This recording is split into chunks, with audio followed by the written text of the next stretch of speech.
Nah, yang kita perlu menjadi perhatian yaitu yang sering bermasalah bahan pengawet dari zat kimia.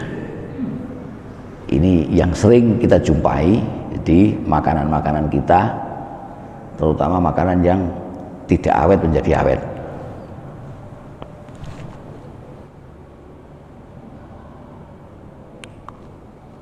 Nah, zat kimia pengawet makanan yang diduga bermasalah,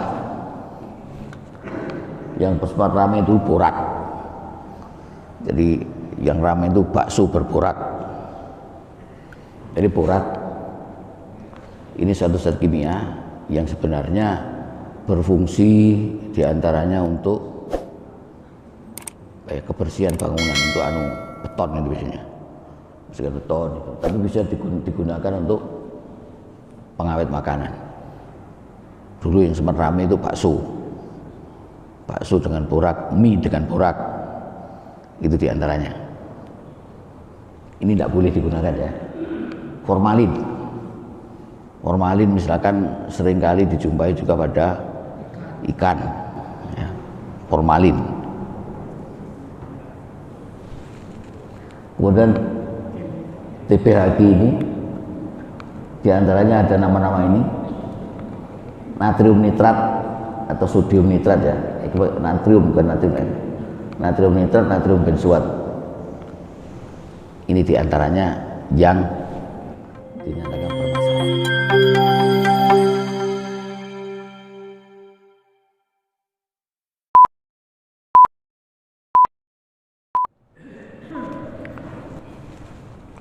Assalamualaikum warahmatullahi wabarakatuh.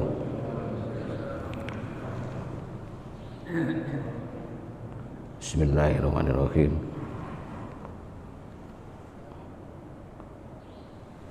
Alhamdulillahirabbil alamin. Asyhadu an la ilaha illallah wa asyhadu anna Muhammadar Rasulullah.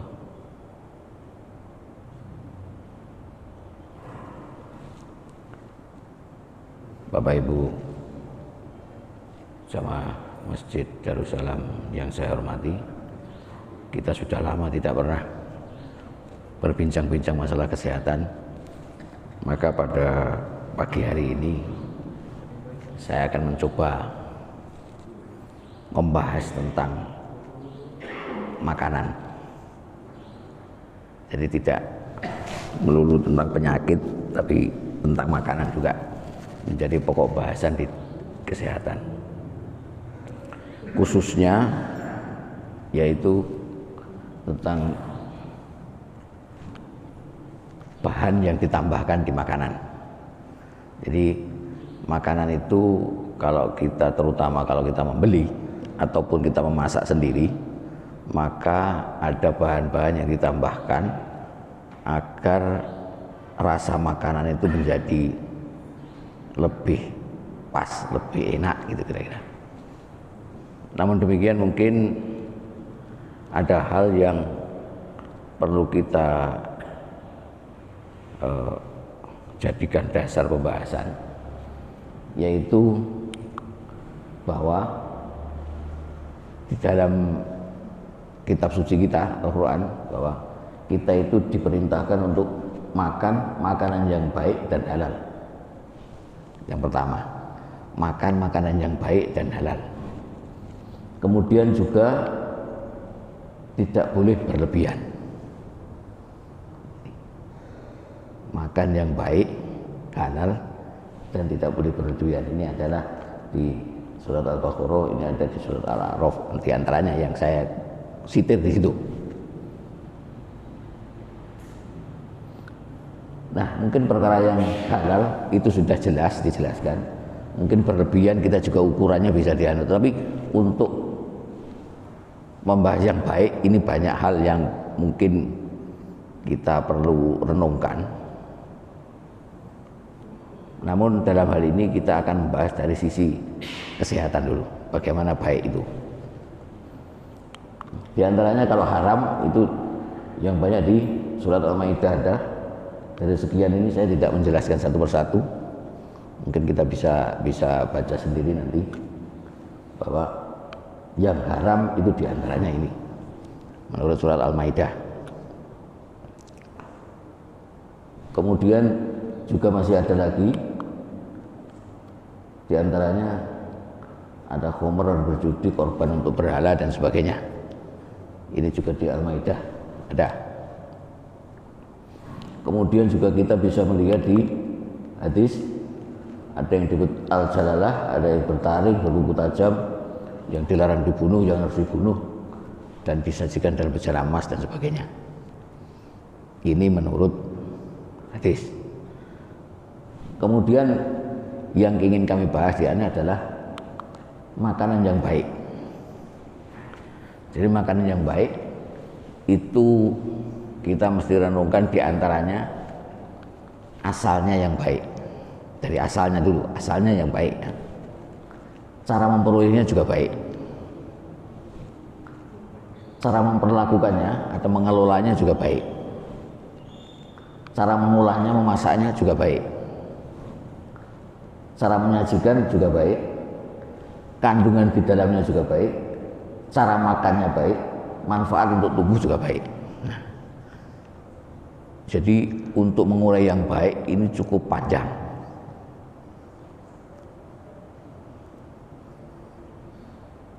Jadi makanan yang baik kita bisa lihat dari sekian sisi ini. Mungkin ada sisi-sisi lain yang belum sempat tertulis juga bisa masuk, asal itu memang menjadi baik. Mungkin kita akan melihat dari sisi kandungan di dalamnya ini, tidak secara keseluruhan ya. Kita akan lihat di sisi kandungan di dalamnya yang baik bagaimana. Di antaranya kita membahas tentang yang disebut dengan BTM, bahan tambahan makanan, atau juga disebut zat aditif, bukan adiktif ya. Jadi di dunia itu ada, di kesehatan ada istilahnya adiktif, ada aditif. Kalau adiktif itu sesuatu yang bisa menyebabkan ketergantungan, narkoba misalkan, itu adiktif. Tapi aditif itu yang ditambahkan, sama dengan istilahnya kalau dalam teknologi transportasi, oli aditif, oli yang ditambahkan, STP misalkan itu kan. Di sini juga gitu. Nah, bahan tambahan makanan itu apa diantaranya? Bahan yang sesungguhnya tidak termasuk zat yang harus terkandung dalam makanan, tetapi sengaja ditambahkan untuk tujuan tertentu. Seharusnya tidak ada di situ, tapi ditambahkan untuk tujuan tertentu. Misalkan apa? Atau ini nanti ya, atau bahan kimia yang ditambahkan pada makanan dengan tujuan untuk meningkatkan tampilan, rasa, dan tekstur makanan. Jadi biar tampilannya menarik, biar apa ya, penampilannya baik ya. Jadi ini tidak termasuk zat yang harus ada, tetapi ditambahkan, sengaja ditambahkan. Makanya menjadi kandungan dari makanan itu. Ya, diantaranya yang disebut BTM atau bahan tambahan makanan itu apa saja? Ini dikelompokkan menjadi empat jenis BTM. 1 pengawet, 2 pemanis, 3 pewarna, penyedap rasa atau aroma. Ya kalau kita guyon ini macam-macam. Zaman sekarang juga banyak diterapkan untuk manusia. Pengawet, misalkan apa? Mereka ada orang yang tidak mau tampak tua, ya itu termasuk pengawet itu. Biar tidak tua-tua ya. Tampilnya tidak tua kan. Manis, ditampilkan ada apa namanya? Merah-merah, ada apa sebagainya biar tampak manis. Nah, kira-kira nah, itu di antaranya ya. Untuk manusia, tapi ini untuk makanan, saya tidak membahas untuk manusia. Kalau untuk manusia itu berarti urusan kosmetik gitu ya, urusan kosmetik. Ini juga kosmetiknya makanan gitu ya. Jadi pengawet, pemanis, pewarna, penyedap rasa. Nah, mungkin kita tidak membahas semuanya, kita bahas satu saja dulu. Nanti berikutnya akan kita lanjutkan. Mungkin kita ngomong pengawet dulu. Kita membahas pengawet ya. Pengawet adalah bahan atau zat yang sengaja ditambahkan pada makanan dengan maksud agar makanan tersebut tidak mudah membusuk. Jadi biar makanan tahannya 6 jam bisa tahan 1 minggu gitu kan, biar tidak membusuk pengawet ya. Nah, dua cara pengawetan makanan itu ada cara tradisional, ada cara modern. Cara mengawetkan ada cara tradisional, ada cara modern.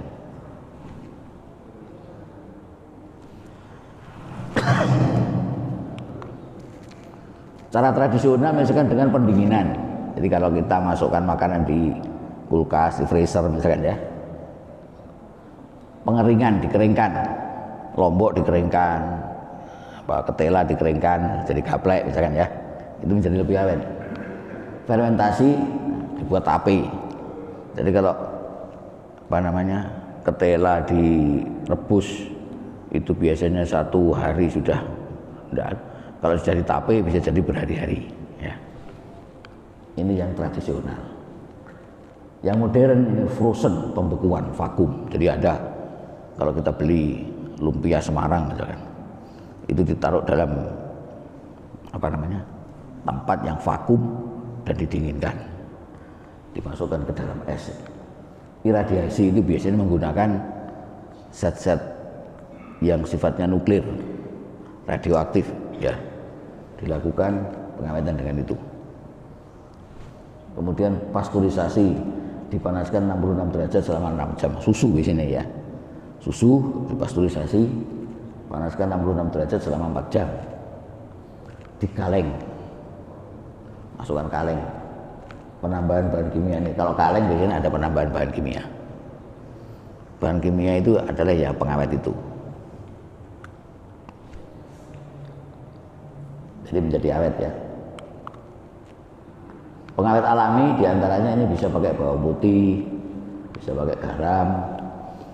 Jadi makanan misalkan asinan itu, makanan yang diasinkan atau ikan yang diasinkan itu menjadi awet ya. Pakai gula itu bisa, yang makanan yang buat manis itu apa namanya? Jadi dengan ditambah gula maka menjadi lemon, cuka, bisa ada cabai, ada rosemary. Ini diantaranya bahan-bahan untuk pengawet alami. Nah, yang kita perlu menjadi perhatian yaitu yang sering bermasalah bahan pengawet dari zat kimia. Ini yang sering kita jumpai di makanan-makanan kita, terutama makanan yang tidak awet menjadi awet.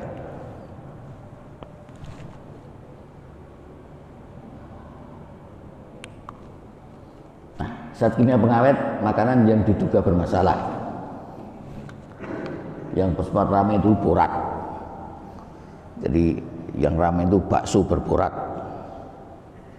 Jadi borak ini satu zat kimia yang sebenarnya berfungsi diantaranya untuk kebersihan bangunan, untuk beton itu biasanya, misalkan beton itu. Tapi bisa digunakan untuk pengawet makanan. Dulu yang sempat ramai itu bakso dengan borak, mie dengan borak, itu diantaranya. Ini tidak boleh digunakan ya. Formalin misalkan seringkali dijumpai juga pada ikan ya, formalin. Kemudian TBHQ ini diantaranya ada nama-nama ini, natrium nitrat atau sodium nitrat ya, natrium bukan natrium nitrat, natrium benzoat. Ini diantaranya yang dinyatakan bermasalah. Jadi mungkin kalau kita beli makanan dibaca-baca itu kandungannya itu diantaranya biasanya ada kandungan apa, pengawet apa, pengawetnya itu biasanya ada. Nah, ini yang kita perlu hati-hati. Nah, pengawet ini sebenarnya sudah diatur oleh pemerintah di dulu Dirjen POM itu yang ngatur apa-apa yang boleh dan kadarnya berapa yang boleh. Jadi tidak boleh berlebihan. Kadarnya ditetapkan. Kalau gunakan pengawet ini sekian, pengawet ini sekian.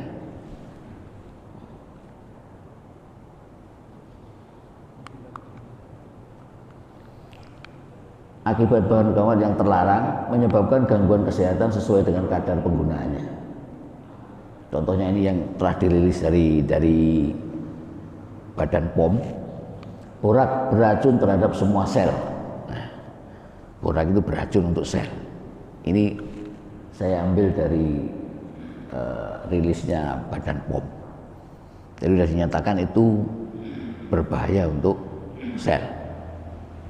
Makanya itu kita harus berhati-hati, dan mungkin bagi yang menjual makanan yang berpengawet juga harus memperhatikan, jangan sampai menjual makanan bersama penyakitnya. Artinya kalau menjual menggunakan borak itu akan menjual makanan plus penyakitnya gitu ya. Itu yang kita perlu perhatikan.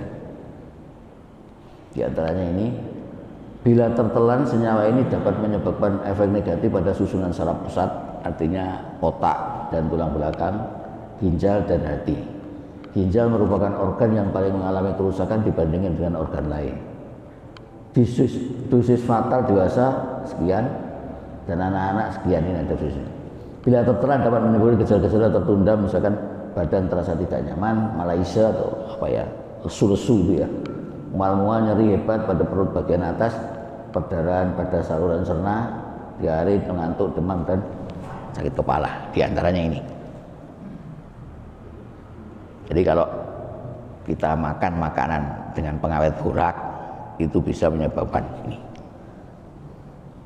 Resmi dari Badan POM menyatakan demikian. Kemudian formalin. Formalin ini sebenarnya suatu zat yang dibutuhkan untuk pengawetan mayat di antaranya. Jadi seperti sekarang yang ramai Brigadir J yang ada luka di kakinya dengan jahitan, itu salah satu teknik untuk mengawetkan mayat. Jadi kan karena dia non muslim ya, kalau nggak salah itu diawetkan mayatnya dengan menyuntikkan formalin dengan di saluran darahnya. Jadi orang meninggal itu kemudian dicari urat darahnya, kemudian disuntikkan itu ke seluruh tubuhnya sehingga mayat itu awet. Sama dengan mayat-mayat yang kalau kita jumpai untuk praktek-praktek di kedokteran, itu biasanya direndam dalam kolam formalin. Jadi mayatnya itu direndam, ada kolam formalin, direndam sehingga tidak busuk.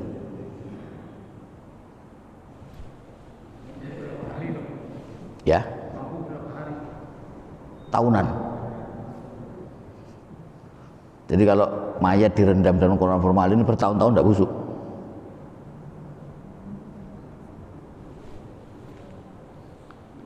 Saluran pencernaan terutama ya, luka korosi pada saluran lendir dan sebagainya. Bisa saraf pusat, bisa koma, kejang, albuminuria. Termasuk ada pengalaman. Ada formalin, ada yang pakai balsam tertentu, ada balsam semacam dioleskan gitu. Kalau zaman dulu mungkin tidak ada formalin, ada balsam yang bisa mengawetkan itu mumi. Jadi diolesi balsam. Kalau zaman sekarang bisa sampai ke dalam organ-organ dalamnya. Iya, awet. Tahunan itu. Nah, kalau kita mungkin makan makanan yang berformalin, mungkin kita bisa awet juga mungkin. Tapi yang jelas ini ada beberapa kerusakan ya, kerusakan yang akibat formalin itu. Dulu cerita ada waktu saya masih mahasiswa, ada seorang mahasiswa yang sakit pada sesi praktek yang terkait dengan formalin ini. Itu karena keracunan formalin. Sehingga dia diistirahatkan, tidak boleh ikut praktek. Padahal itu dia cuman menghirup uapnya formalin itu. Itu bisa mengalami keracunan.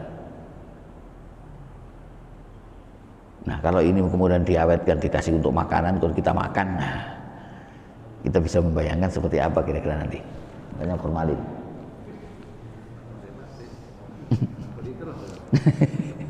Bisa beli terus. Apa ya? Jadi ini ya, formalin. Kemudian ada peraturan Menteri Kesehatan ini yang pengamanan bahan berbahaya bagi kesehatan ini ada. Tahun 96 ada, tahun 88 sudah ada. Bahan tambahan makanan sudah diatur. Kemudian tentang zat warna tertentu ini tentang zat warna, dan nanti kita bahas zat warna ini tentang pengawet dulu. Di antaranya aturan-aturan dari pemerintah yang telah ditetapkan. Jadi pemerintah kita sudah mengantisipasi tentang hal-hal yang berbahaya bagi rakyatnya.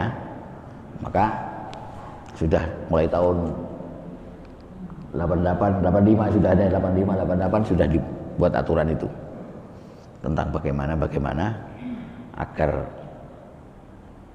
masyarakat Indonesia tidak terjerumus pada hal-hal yang tidak benar.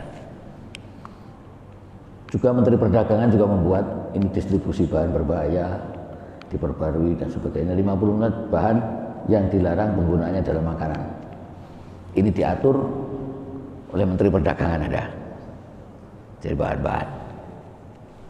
Jadi sudah mulai diatur oleh pemerintah karena memang itu dinilai berbahaya.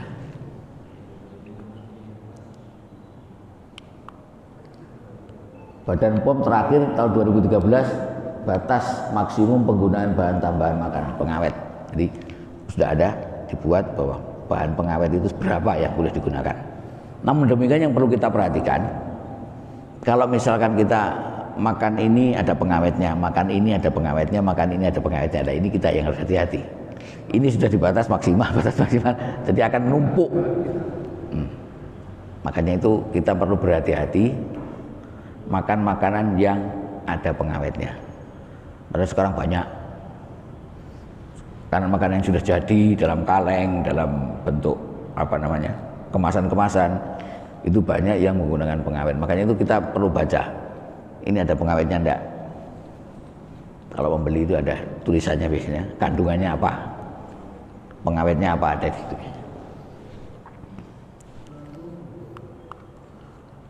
Nah, diantaranya jenis dan batas maksimum pengawet, diantaranya yang boleh itu asam sorbat dan garamnya. Ini yang diperbolehkan ya.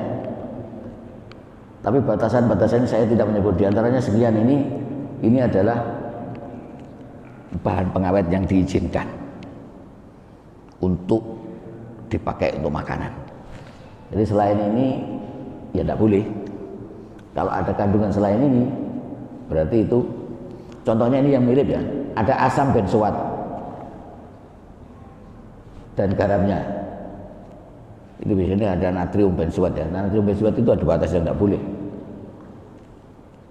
Ini diantaranya hal-hal yang diperbolehkan oleh Badan POM.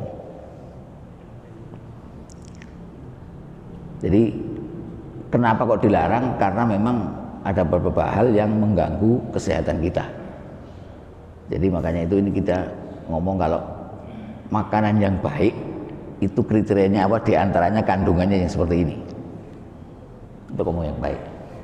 Nah, kalau kita sekarang membayangkan, nah ini misalkan ya, ini gambaran aja. Saya tidak mendiskreditkan suatu produk apa, cuman ini kita bisa membayangkan kalau kita makan ini bakso, ini mie, ya. Di dalam bakso mungkin kalau yang nakal ini bisa ada boraknya. Di dalam mie juga ada boraknya. Di kuahnya ini mungkin juga ada bahan tambahan makanan, misalkan MSG misalkan ya. Ada MSG. Hah? Ya enak. Nah, di sini ini ada lagi minumannya ini. Mungkin di sini ada pewarnanya, mungkin ada pemanisnya mungkin ya. Kita tidak tahu. Jadi kalau kita menggoda untuk dicicipi ini. Tetapi ya kita mesti berhati-hati. Bukan saya tidak melarang, tidak boleh, tidak. Tapi berhati-hati. Kalau makan yang begini, mungkin ada bahan tambahan yang lengkap dari 4 itu tadi. Nah, jadi ada pengawet, ada penyedap rasa, ada pewarna, ada pemanis. Dari ini. Vetsin, ya MSG itu, monosodium glutamat. itu adalah penyedap rasa. Jadi MSG. Makanya itu orang-orang yang contohnya misalkan yang punya bakat tekanan darah tinggi juga harus hati-hati dengan MSG itu. Karena di situ ada natriumnya yang bisa membuat tekanan darah naik. Misalkan diantaranya gambaran ini yang cukup representatif ya untuk menggambarkan bahwa bahan makanan, tambahan makanan yang 4 itu mungkin ada di sini semua gitu. Jadi tadi ada pengawet, ada penyedap rasa, ada pemanis, ada pewarna. Dan itu semuanya harus kita pikirkan, ada batasan-batasan yang harus dipenuhi penggunaannya.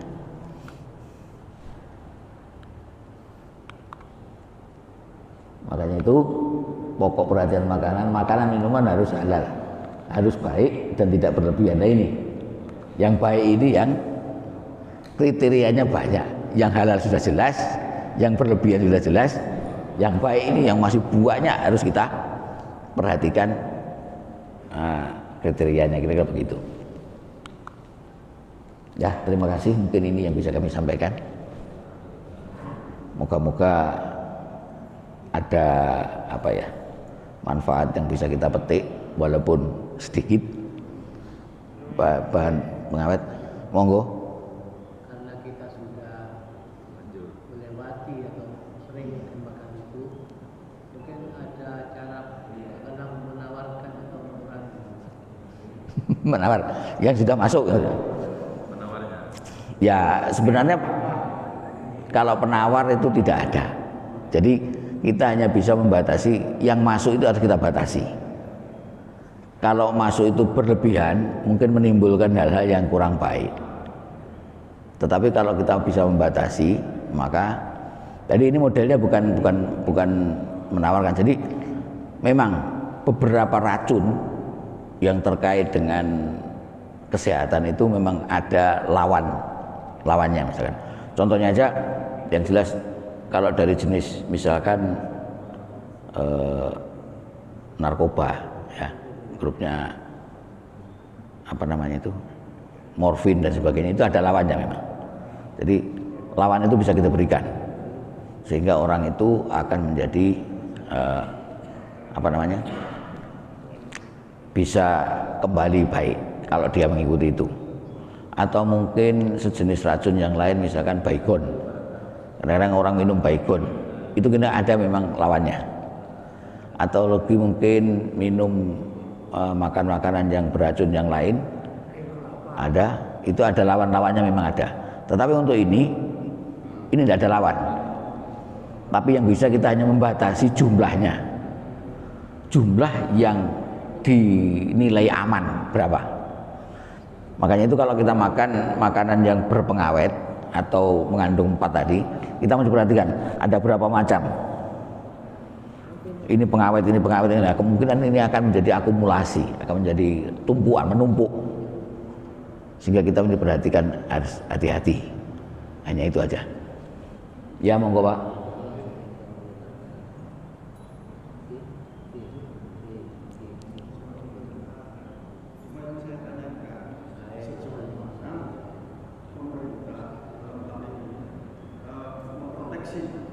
Makanan tersebut agar tidak terkonsumsi oleh masyarakat.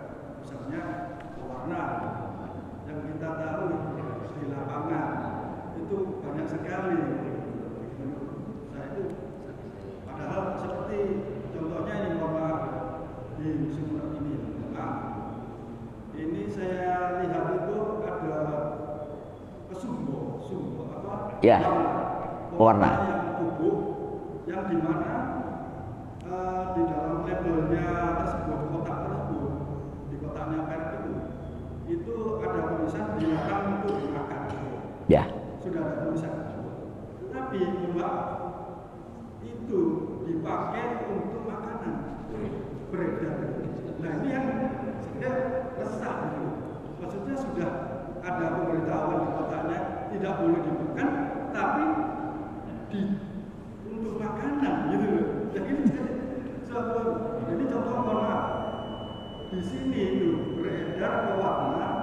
kuning, tapi ya mohon maaf itu dipakai untuk obatnya katanya orang sini itu sekop, maksudnya serundeng. Nah, ini kan sesuatu yang miris sekali. Maksudnya sudah tahu bahwa ini dilakukan, digunakan di negara ini itu. Iya. Iya Pak, tadi ini pemerintah dari sisi pemerintah sudah mencoba untuk membuat ini peraturan-peraturan diantaranya seperti ini ya. Ini sudah dibuat. Nah, masyarakat kita itu yang mestinya harusnya taat. Kalau kita ngomong kan ada ya, taatlah kepada Allah, kepada Rasul dan kepada pemerintah. Itu kan ada ayatnya itu. Nah, kalau dalam hal pemerintah itu baik, mestinya kita taat. Ada yang orang-orang yang nggak taat ingin apa ya namanya? Mungkin mendapatkan keuntungan yang berlipat ganda mungkin. Karena memang beda. Jadi pewarna makanan yang asli yang diperbolehkan itu memang lebih mahal daripada pewarna yang itu. Kadang-kadang yang dipakai itu pewarna untuk tekstil, ada itu. Jadi pewarna untuk tekstil, pewarna untuk kertas, itu digunakan pewarna makanan, itu tidak boleh. Nah, dan sekarang tinggal tergantung dari kita. Pemerintah sudah menetapkan bahwa ini tidak boleh. Nah, kitanya itu kadang-kadang yang kepinginnya, karena memang merahnya atau kuningnya itu beda antara kuning makanan dengan kuningnya ini. Ya tergantung dari diri kita kembali. Kita mau taat kepada pemerintah yang baik atau tidak gitu. Kira-kira begitu. Jadi kadang-kadang memang ada secara spot ya, dari Badan POM itu kadang-kadang datang turun untuk memeriksa ini spot, menemukan apa. Ada itu. Tapi ya tidak bisa menjangkau lebih banyak karena kemampuannya juga terbatas untuk itu. Makanya itu aturan-aturan yang dibuat ini ya seyogianya kita mulai taati. Makanya itu ini juga kami sampaikan agar kita menjadi lebih melek kepada aturan. Bahwasanya aturan-aturan ini sudah dibuat mulai tahun 85 itu sudah ada. Kira-kira demikian. Moga-moga bisa menjawab. Tapi kalau pemerintah suruh begini secara keseluruhan, ya saya kira tidak akan mampu itu. Harus mengawasi satu persatu. Ya dari diri kita masing-masing. Makanya itu kembali lagi kita mesti taat kepada Allah, kepada Rasul dan kepada pemerintah dalam hal yang baik. Kalau pemerintah tidak baik, ya. Loh, tidak bisa Pak, karena itu sudah digunakan ini untuk tekstil, ini untuk kertas, untuk makanan sudah ada. Dan kita ini deh. Ya sama dengan jualnya di tokonya itu. Lah ya itu. Kepada konsumen apa gitu. Ya kadang-kadang orang tidak ada sama borak itu kan banyak dijual. Tapi juga digunakan untuk yang lain. Yang menyalahgunakan itu ya dari kita juga gitu loh. Nah, ya mungkin ke sana mungkin. Memang dengan kadar yang kecil, kalau pewarna untuk kertas atau tekstil itu sudah cukup banyak hasilnya. Beda dengan pewarna untuk makanan memang. Itu memang seperti itu memang.